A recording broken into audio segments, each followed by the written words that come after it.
सुप्रभात बच्चों, मैं सतीश हिंदी शिक्षक।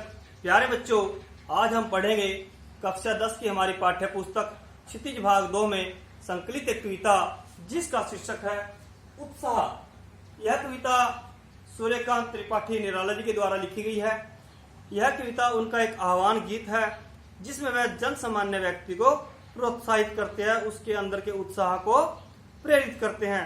तो कवि जी बादलों को संबोधित करते हुए कहते हैं, बादल गरजो घेर घेर घोर गगन, धराधर ओ ललित ललित काले घुंघराले, बाल कल्पना कैसे पाले, विद्युत छवि उर्मे कवि नवजीवन वाले, वज्र छिपा नूतन कविता, फिर भर दो बादल गरजो, विकल विकल उन्मन थे उन्मन, विषव के निदाग के सकल जन, आए अज्ञात दिशा से अनंत के घन, तप्त धरा जल से फिर शीतल कर दो बादल गरजो। तो प्यारे बच्चों, इस कविता के अंदर हमारे कुछ कठिन शब्द आए हैं। पहले हम उनका अर्थ जान लें ताकि कविता को समझने में हमें आसानी हो। जैसे गरजो, गरजो शब्द का अर्थ होता है गर्जना करो। घेर घेर, घेर घेर शब्द का अर्थ होता है घेर घेर कर।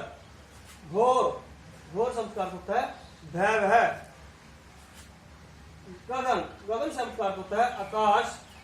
धराधर, धराधर अर्थ का होता है बादल। तो कवि जी कहते हैं कि बादल गरजो घेर घेर कर, इस आकाश में तुम घेर घेर कर आओ, कि हे बादलों तुम इस आकाश में चारों दिशाओं से घिर कर आओ। ललित ललित काले घुंघराले, ललित शब्द का अर्थ होता है बच्चों सुंदर, कि तुम सुंदर हो।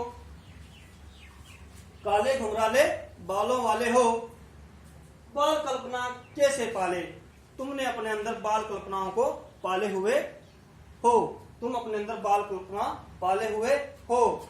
विद्युत छवि उर्मे कवि नवजीवन वाले, कि तुम्हारे अंदर बिजली, इसमें एक शब्द आया हमारा विद्युत छवि। विद्युत छवि का अर्थ होता है बिजली की आभा अर्थात बिजली की चमक, कि हे बादलों तुम्हारे अंदर बिजली की चमक या बिजली की आभा छिपी हुई है। उर, उर का मतलब होता है हृदय, कि तुम्हारे दिल में या तुम्हारे अंदर बिजली की आभा छिपी हुई है। कवि नवजीवन वाले, कि तुम नया जीवन देने वाले हो। हर एक व्यक्ति के जीवन में खुशियां लाने वाले, उनको नया जीवन देने वाले, उनको प्रोत्साहित करने वाले, परिवर्तन लाने वाले तुम हो। वज्र छिपा नूतन कविता, तुम्हारे अंदर वज्र जैसी अपार शक्ति है, तुम उनके जीवन में नई चेतना ला सकते हो, नई क्रांति ला सकते हो हर जन सामान्य व्यक्ति के जीवन में। फिर भर दो बादल गरजो, कि तुम उन व्यक्तियों के जीवन में इस प्रकार का परिवर्तन करो कि क्रांति पैदा हो, उनका जीवन में कुछ नया हो। विकल विकल उन्मन थे उन्मन, अब किन व्यक्तियों के जीवन में नया हो। विकल, विकल शब्द का अर्थ होता है परेशान, कि जो व्यक्ति परेशान है। उन्मन, उन्मन शब्द का अर्थ होता है अनमनापन, अर्थात किसी कार्य को करने में है जब हमारा मन नहीं लगता तो उसको हम कह सकते हैं उन्मन की स्थिति। विकल विकल उन्मन थे उन्मन, की जो व्यक्ति इस संसार में परेशान है, उदासीन है, अनमनेपन से वह कार्य करते हैं। विषव के निदाग सकल के जन, निदाग, निदाग शब्द का अर्थ होता है गर्मी।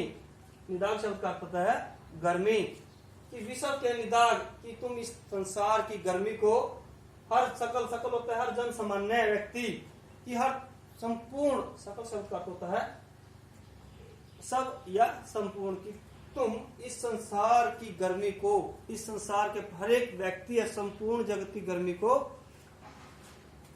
ठंडा कर दो।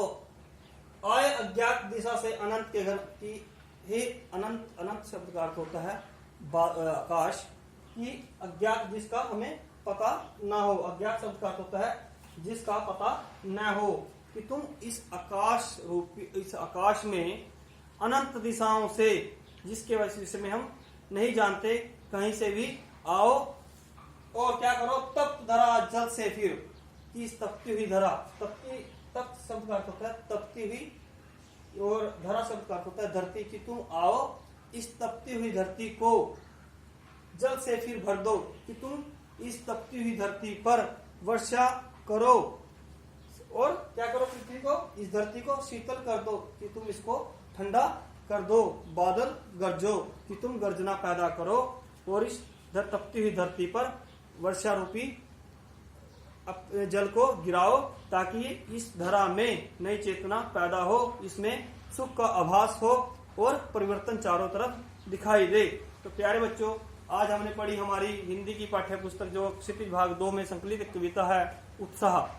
तो कविता में आए कठिन शब्दों को उनके अर्थ को जानने का प्रयास करें। धन्यवाद।